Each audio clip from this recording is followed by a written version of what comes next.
Hello, everybody. Welcome back to the Holy Bro Show, where we travel the world to different spiritual communities to find all the different teachers and healers that are out there making a difference in the world. And we had the pleasure of speaking with Phillipe Lewis. He teaches classes on consent, boundaries, emotional intelligence, somatic intelligence, what's evolving in the world right now, and how can we be more awakened men? How can we show up and do a better job? Which, yeah, we kind of need to do. It's basically two guys sitting there talking guy code.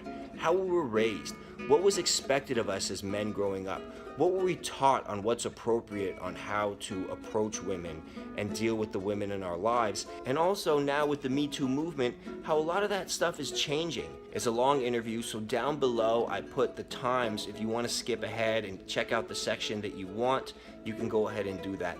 But there's a lot of information in there on what we as men can do differently as we evolve into this new age of equality. He was one of the presenters at the Hawaii Tantra Yoga Festival, and I went out to the lava where in Kalapana in the Big Island of Hawaii, where the lava falls into the ocean. And we did an interview there at a lava house, and it's amazing. So I hope you love it. Much love. Yeah, holy bro. All right, everybody, welcome here on the Holy Bro Show. I'm Simon Kaufman. We're here with Phillipe Lewis. Now, Phillipe is a man of many talents. Tell the audience, what do you do? How do you describe what you do? I like to tell people that what I do best is I teach people, men and women, but very often men these days because they need it. I teach about emotional, somatic, and primal intelligence. And so, what's emotional intelligence? I think we have a pretty good sense, pretty good handle on that. Somatic is something that people don't hear as much. Somatic intelligence is how do you interact with the world, with your body, through your five senses. And so that could look like dance. It could look like the way you engage with your food. It could look like the way you move in the world, the way you hike, the way you rock climb. Sports also will make you use your body a lot more effectively. And then primal intelligence is what's your relationship to your inner animal? How do you engage with the world, but from the perspective of your instinct and your deepest, most gut felt feelings. Great. So how to encompass all your five senses, everything about yourself, and how to relate to the world. Yes. Now, I've taken many of Phillipe's courses, and very, very interesting man. I'll tell you that. He teaches a lot about the concept of consent and boundaries. And you were doing it way before the Me Too movement, way before these discussions came to the forefront of our society.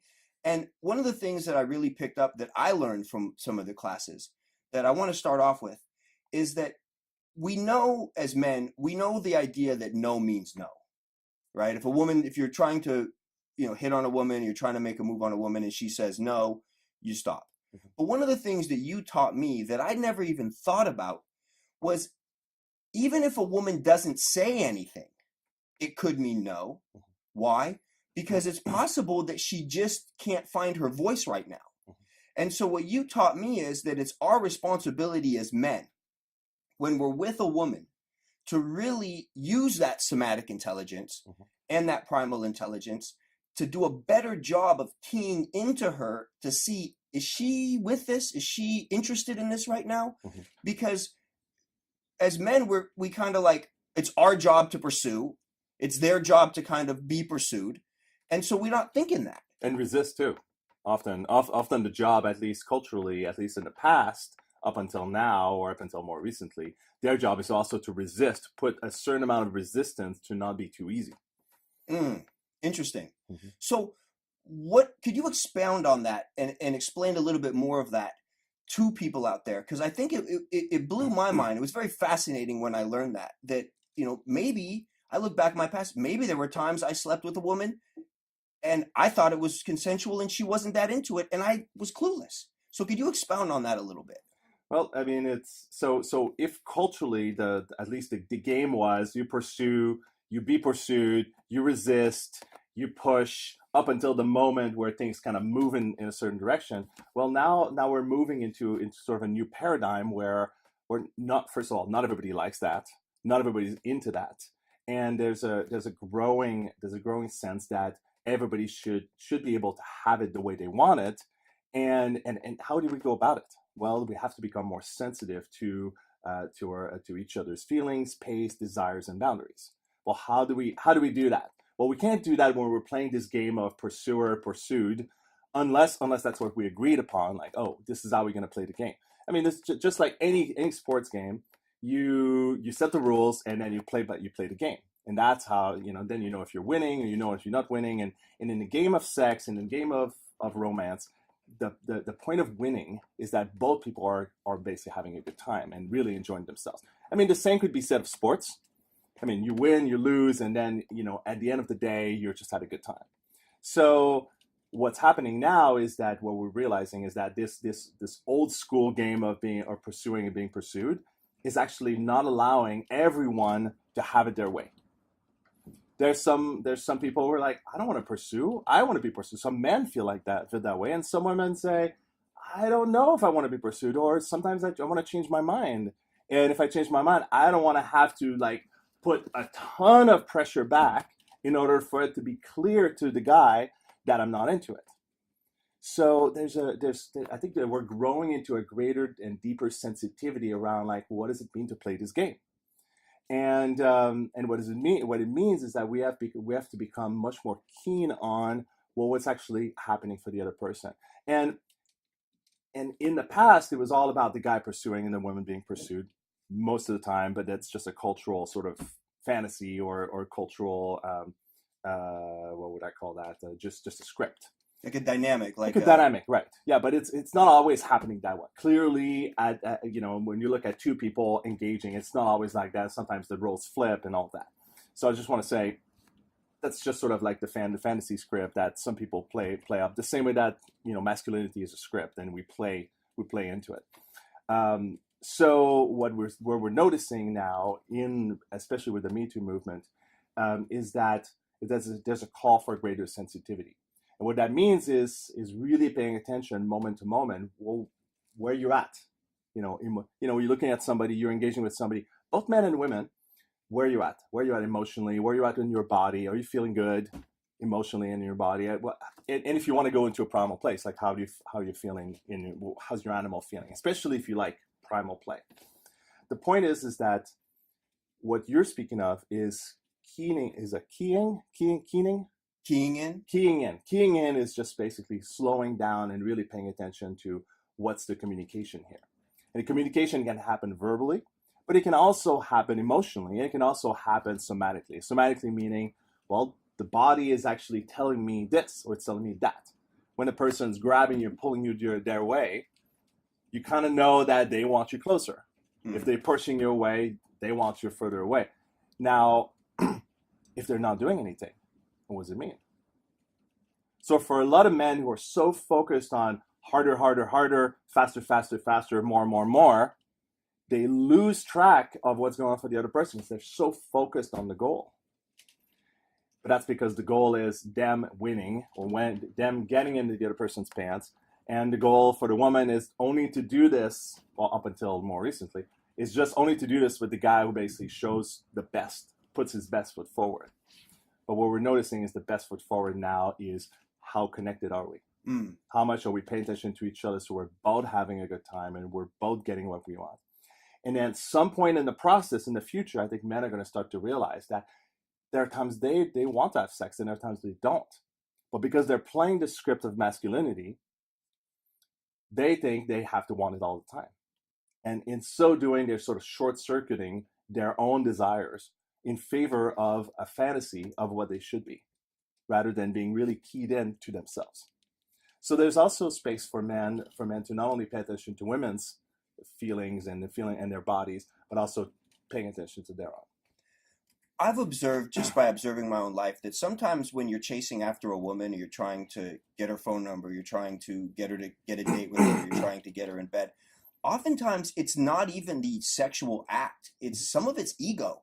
Some of it's like playing a game, like a conqueror almost. That's right. Sometimes half the fun is the chase, the meeting eyes across the room, the flirtatiousness, the ooh, she likes me, ooh, this and that. So what about that? Is that a bad place to come from? Well, here's the thing. When you get into a field and you have a ball and you kind of get together with the guys and you say, what game are we going to play? I mean, depending on the ball, that might be obvious. But sometimes you don't know. So you basically get together and you say, what are we going to do? You know, what do you guys want to do? What game do you want to play? What are the rules? Right? That's perfectly fine. And when you're engaging with someone and there's flirtation and there's a particular way of playing the game, if you don't know what game they're playing, well, how do you know who's winning? How do you know if they're having a good time? So what I heard you say at the beginning of your of when you were speaking last was trying to get her number or get her in bed or get her. Well, she's trying to get something too. If she's engaging to some degree, she's trying to feel safe. She's trying to, get the right guy. She's trying to figure out, are you the right guy? And she's trying to feel good about what she's doing. But if you don't have a conversation with her, then how do you know you're playing the same game by the same rules? So now I think what we're seeing is that the game is changing, and the game is changing into people having this conversation much more early in the game. Like, I see we're being flirting. Is this what you want to do? Is this what you're into? Somebody there's this song. I don't know who sings it. If that's what you're into, as the Flight of the Conchords. Oh, okay. Yeah, and it's a really sweet song about this guy, and he's talking to his girlfriend, and he's just like singing, basically all about consent. But the point of consent is not just getting permission from the other person to get what you want. The point of consent is to get into a conversation and get into a connection around what you both want, so you can make it happen together. And so, coming from the right place it's not that flirting and trying to get into somebody's pants is a bad thing. What's bad is when you don't have agreement with the other person around what game you're playing and what the rules are. So here's my question about this conversation. When you're with a woman, stopping and checking in with her. Mm-hmm. If I meet a girl at a nightclub and we're dancing on the dance floor and we're flirting, and then we go out, I buy her a drink, and then let's say I say, hey, would you like to go somewhere else? And we go somewhere else, maybe, if I stop to have the conversation, doesn't that kill the romance a little bit? Like, Right. We're trained from these romantic comedies, Mm-hmm. is we're trained that, that it happens. Your eyes meet, or she drops her books, you pick up the books, you lock eyes, Mm-hmm. If I stop to have the conversation with a woman, am I killing the romance? Is it kind of weird in a sense? Well, so here's the first thing. First thing is, it always works out in romantic comedies, right? It's all arranged. The script is already laid out. It all works out, right? Even in the creepiest, what was that? Life is Wonderful? No, what was the name of that movie where he basically comes in with the guitar and the boombox? Oh, yeah. I can't remember. With It's old 80s. Cusack, John Cusack. I think so. Yeah, that's what it is. Anyway, I can't remember the movie. From the 80s. From the 80s, right? And some of this stuff that you see in 80s movie could be construed as the creepiest shit I've ever seen. In the movie it works out because she thinks it's the most romantic thing. But the thing is, in real life, it's a crapshoot. If you don't know, then it either works out or it doesn't work out. When it doesn't work out, well, then it could just be a meh, just be like, this it wasn't all that, or it could turn out to be just a really bad experience for one or both people. So back to killing the mood. I think it's all about learning the skills of getting into the conversation, not necessarily like time out, let's have a conversation, right? That's like the most sort of clinical, like, are we gonna have sex tonight, and what kind of sex do you like, and all that, right? So that's one way to do it. Some people feel way safer because everything's on the table and it feels much more secure for them, like there's no mystery. Some people love the mystery. And I'm not going to go into a lot into attachment styles, but I would say people are avoidant, attachers probably like the mystery a little bit more, and people are anxious probably a little bit less, and people are secure, they just like more information. More information is good. So you wouldn't kill the mood with somebody who's secure. The person who's secure would be, wow, this is awesome. Now I know everything. Now I know what I'm getting myself into. I know what the rules are. I know what the game is, and let's play. Go. And then go right back into it. But people who like the mystery, well, that would kill the mood. And so depending on who you're engaging with, killing the mood might happen. And that's why you have to be really good at reading the other person. Like, how much do they want to know? Do you want to know more? Do you want to know what game we're playing? Or you could start asking very light questions like, so what game are you playing? Like, what's the first rule of this game? Because I want to know. I want to know if I'm winning. I want to know if I'm losing. Because if I'm losing, I might just go over there. That might be the better thing. And then there are indirect questions that kind of lead to the same answers. But they also leave a little bit of mystery. And it kind of gives you a sense of, well, does this person want to know more or they want to know less? But you make it also clear that you're open to a conversation that might go a little bit deeper.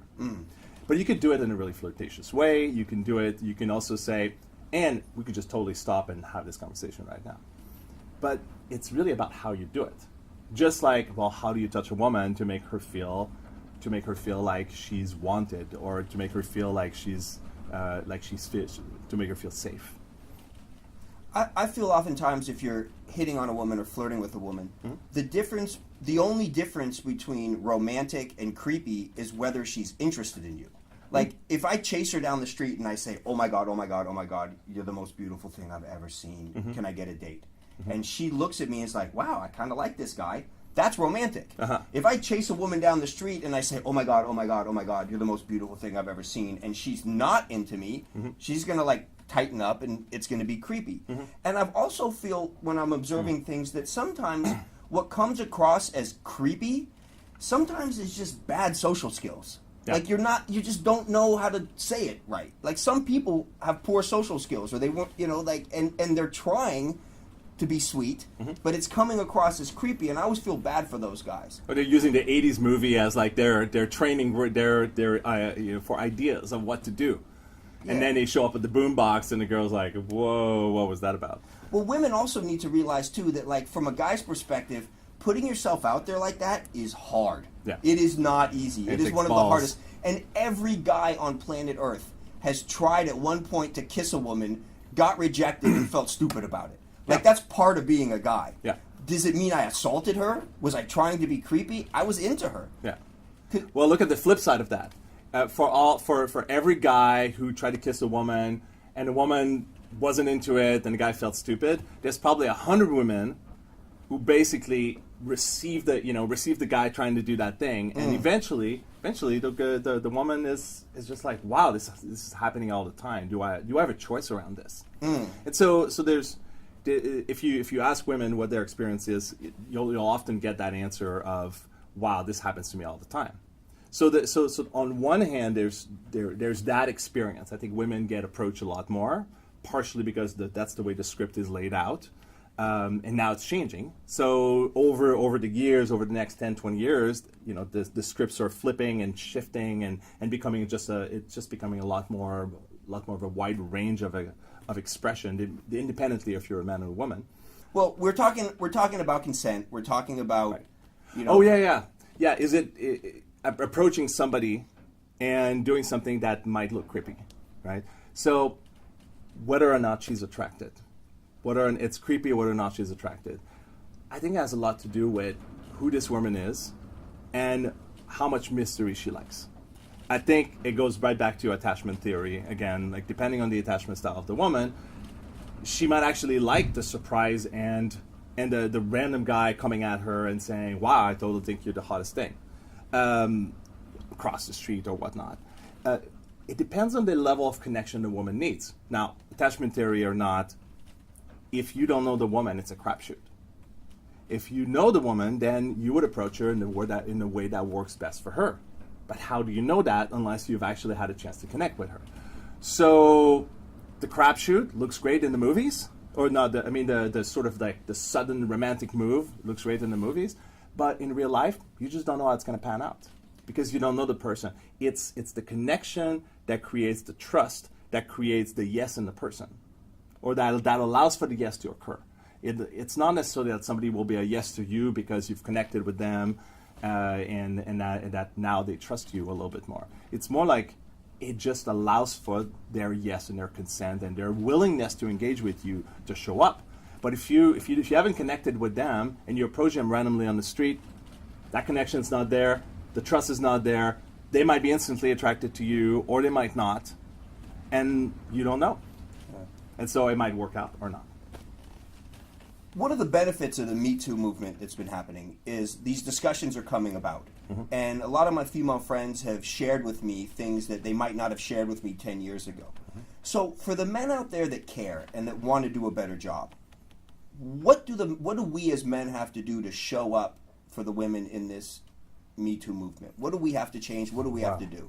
Well, it's interesting you mentioned that, because I wrote a whole Me Too article that I could give you the link, and it's basically called "How to Show Up for the Me Too Movement," and it's interesting because for a lot of men it looks like listening to women, which is amazing, apologizing, going back to the ex-girlfriends or ex-partners, and just checking in and saying, well, how did that work out for you? How was that? How was I in that relationship? Is there anything I need to clean up? Is there anything I can do? To support any kind of repair that we might need. There's all kinds of ways that as men we might have shown up in a way that hurt women that we may or may not know about. But there's a number of other ways that we need to grow up as men in order to continue to either begin or continue to show up powerfully. And one of them is to become more emotionally intelligent. Because when we're more emotionally intelligent, it's not something that men are typically in this culture well trained into. It's essentially trained out of boys as they become men. Okay, feeling, that's for women, and I think that's changing gradually. So becoming more emotionally intelligent, meaning you can connect with the other person at an emotional level and not try to fix them. They're not trying to fix you. Being willing to be interdependent is also really important. And I think overall, just being willing to go into this really subtle repair process, where you might have fucked up in the past, you might have harmed someone, and you go and ask them and ask her, did I fuck up in the past? Is there anything I can do to make this okay? Can I make it up to you? I don't even know if I fucked up with you, but I want to know because I'm trying to become a better man. And there are people who will say, there's some women who will say, yes, I want to tell you. And some women will say, figure it out on your own because you pissed me off in the past and I don't want to talk to you ever again. So there's a whole path of exploration. But beyond that is something I don't see in the articles out there is one of learning to self-care. Like it's too easy to try to become a white knight and try to save women. And I think you can try to do something like you can be in service, you can kind of open up and just being willing to support other men in becoming better men or kick their asses if they're not doing a good job. But I think I think every man needs to learn to do their own self-care and to have their own emotional resources so that women don't become the ones doing all the emotional labor. Like, please tell me what I did wrong, right? And the woman's like, figure it out because I've already spent too much time on you. And it takes work, and emotionally it takes work to get into this learning process and stay in it, and not have women be responsible for us in figuring it all out.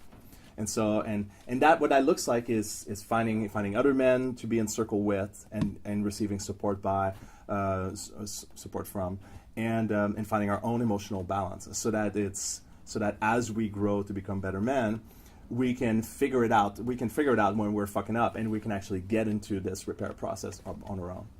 Yeah, because you said something interesting about us supporting each other as men. So much of dating, it's not even about her sometimes, it's about the pecking order of other men. Now, as you get older and we all separate into our own homes, that's one thing. But when you're in like high school, college, you're in your frat, let's say. Yeah. Your relationship with women, it's your friends have a huge role in that. Yeah. And what I always find funny is most men stop getting our education about women in like junior year of high school. And we got it from our buddies who are our same age. Right. So it's like the blind leading the blind almost. Oh my God, totally. Yeah, it's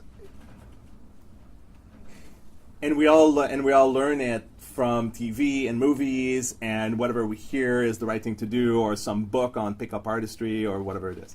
And it's not, and And I'd say women are actually kind of in the same situation. They learn it from their interactions. They're learning from their girlfriends, and we're all sort of rising, trying to do our best, full of hormones, and not exactly knowing what to do about them, and also feeling that from the other sex, and they're also not sure what to do about it.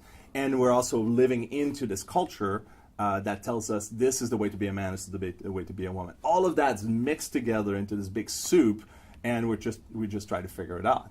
And it's partially the reason we're having this conversation. So somebody somebody will watch us and will say, "Wow, okay, I learned something today. I'm gonna take that and include that into my process of how I interact with other women." Great. One of the things I love about you and the time we've spent together is that you have a very good balance between, you're very masculine, but you have a very good balance of being in tune with your emotions, which we think of as more feminine. Yeah. And as I've been getting in around the Tantra community and attending Tantra festivals and attending classes and reading books, I've heard this concept repeated that we need to be balanced between our masculine and our feminine sides. Could you explain more to the people out there who may have never heard of that? What does it mean being balanced between our masculine and feminine side? Oh wow, that could be a long conversation. But let's just say that if you were to look at modes of expression, ways of expressing ourselves as either masculine or feminine, which is totally arbitrary. Just look at culture and what do men, if you think of men, what does that mean in terms of qualities and again modes of expression? Same thing for women. And if you look at that as like notes on a piano, well, most people when they grow up, they're basically taught by culture and the scripts of masculinity or femininity how to be a man, how to be a woman, either through your parents or through your buds, or through the sort of the ritual of high school and college and being in fraternities or the other ones for women, and as you figure that out, you start to play those notes on one side of the keyboard or the other side, and the more notes you play, the more you can play interesting songs. But what happens is that you end up, if you're only following the scripts of masculinity, then you end up playing only notes on one side of the piano, which only allows you to play certain songs, not all of them. But if you start to learn to play the notes on both sides, and this could be the same thing for sports, right? If you learn many different sports, you're using your body in different ways, and you become an overall better athlete, right? So you can do the same thing as a person by learning to play notes on both sides of the piano. And as you do that, this allows you to engage in the world in a much more diverse way. Like the reality happens, and you're like, wow, I'm meeting reality. I've got all these notes, and I can just play my song as I engage with it. And it's the same thing for sports. Like if you've learned many different sports, your muscles are developed, and you're fit, and you're healthy, you can actually engage much better in this maybe new sport you've never tried. Maybe you never tried ultimate frisbee, but because you've done all these different sports, you kind of know how to go about it. You know some of the rules. It makes sense. It makes sense in your head, makes sense in your body, and you don't hurt yourself. Well, it's the same thing for all the skills of living, including emotional intelligence. Did you have strong female role models growing up? Not specifically.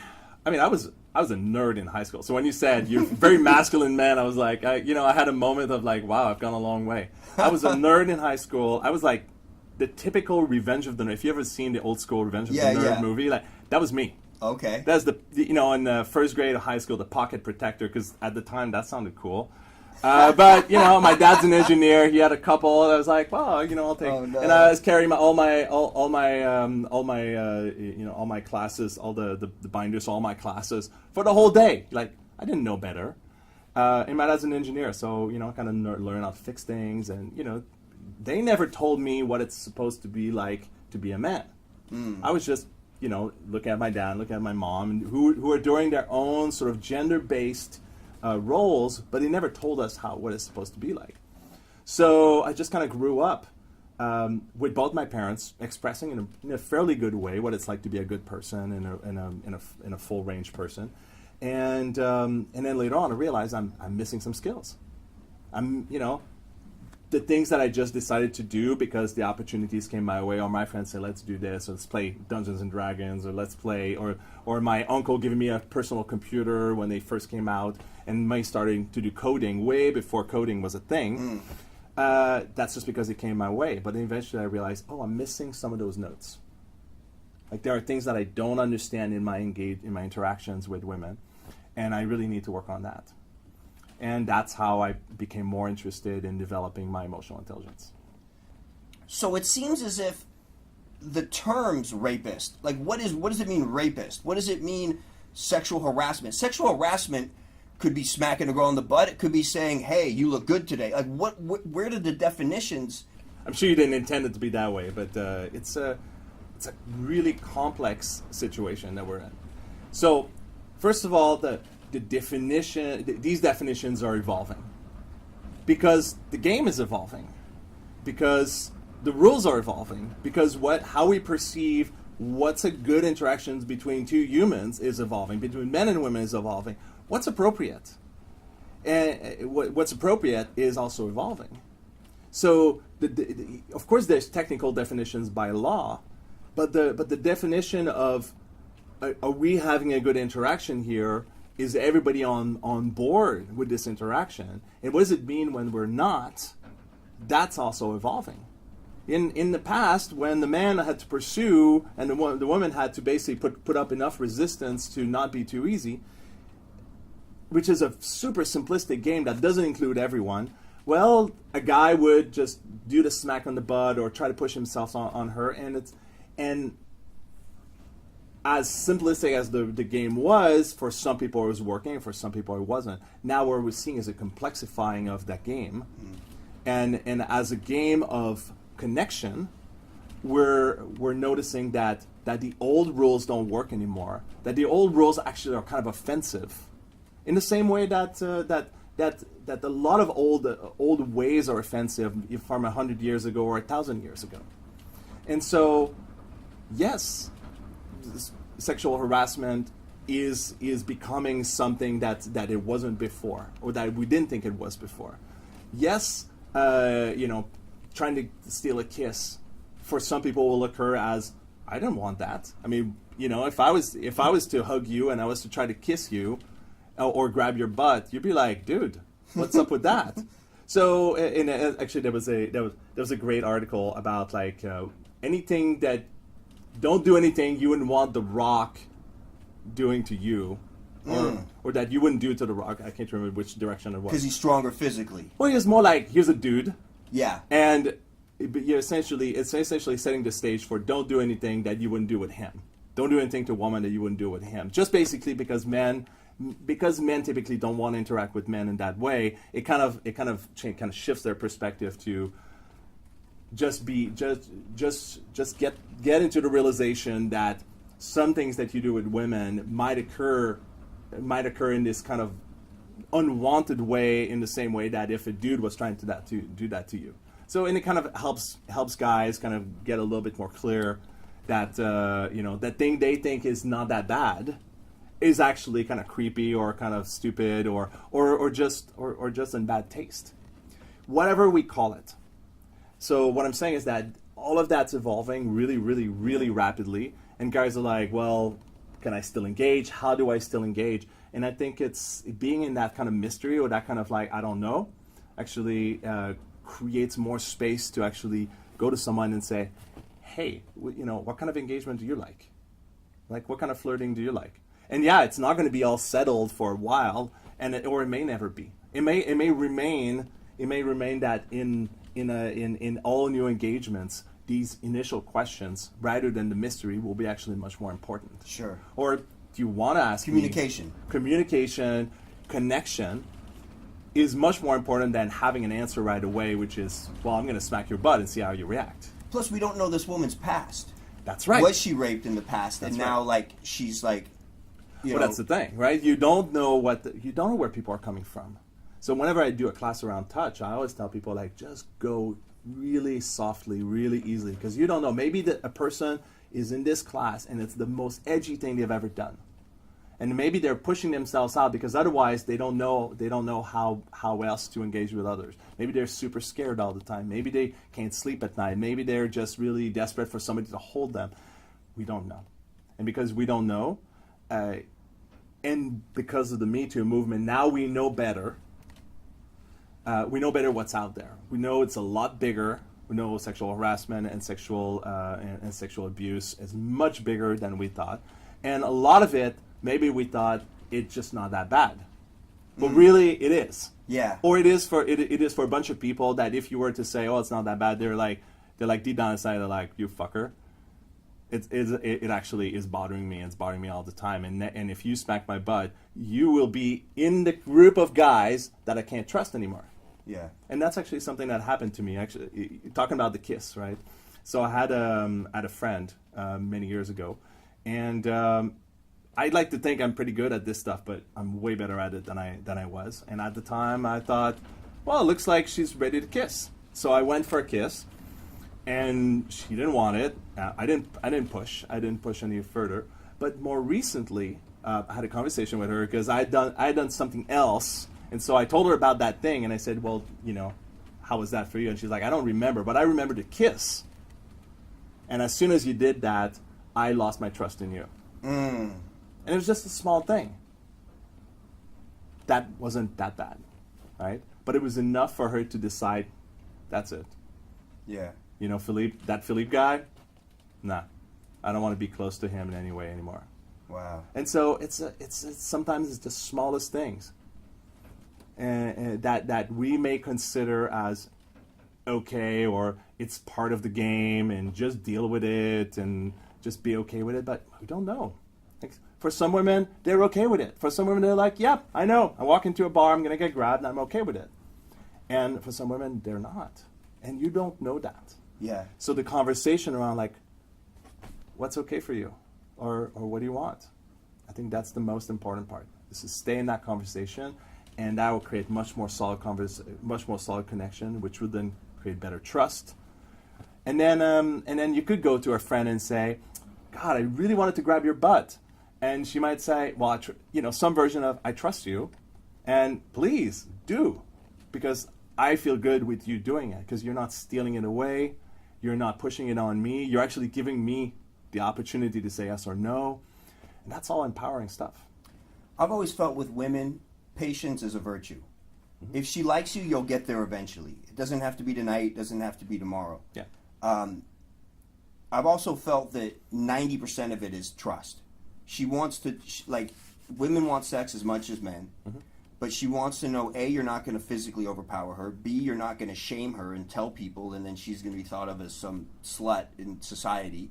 So she needs to know that that she can trust you afterwards. And if you can just let her know you're a good guy, and be patient, it's literally 90% of it. Yeah. And I've had experiences where, I was out on a date and I invited a woman, back to my place, and she says, well, I'll spend the night, but I don't want to do anything. I don't want to fool around, but I'll spend the night. Yeah. And I said, okay. Yeah. And we cuddled, we went to sleep, and that's all she needed. The next morning, she jumped on me.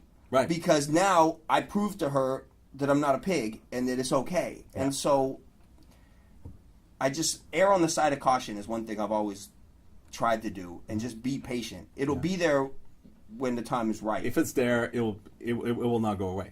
Yeah. But you could lose it really quickly by doing the wrong thing. But so much of it is pressure, like I said, we were talking earlier, from your buddies and your boys. Yep. So. Yeah, well, your boys are not in bed with that girl. Yeah. Or that woman, right? You are, and I'll say on top of that, every time you're patient, you're actually showing up in a way that all the other guys didn't, and you're actually creating. So here's the thing: because you gave her the choice, and you made it very easy for her to take that choice, you're actually allowing her to be a little freer.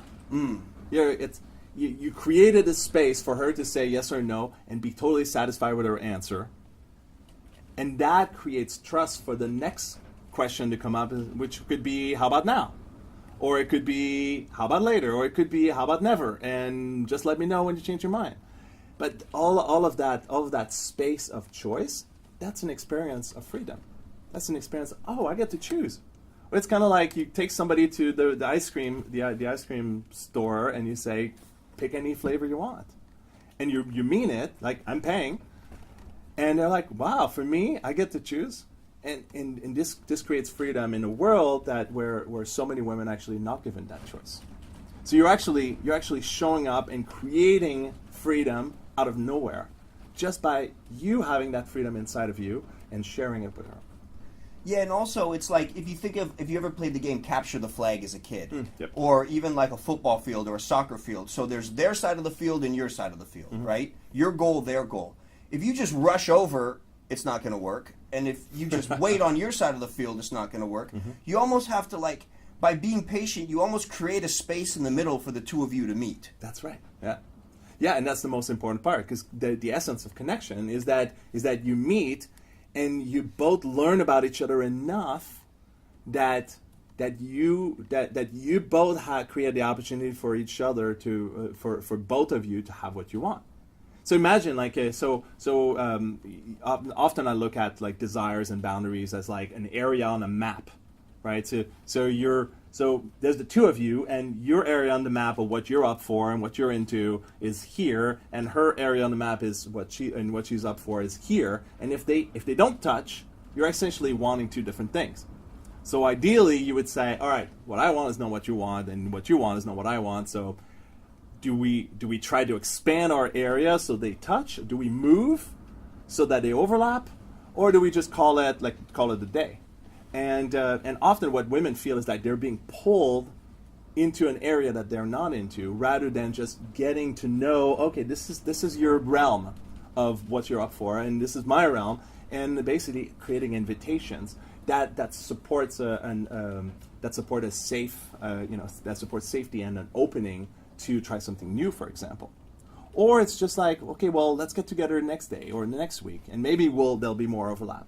But really what you want to do is basically find somebody who's got overlap with you, and that overlap is your playing field. It's kind of like what you were talking about, Capture the Flag. But in this case, it's like the whole field.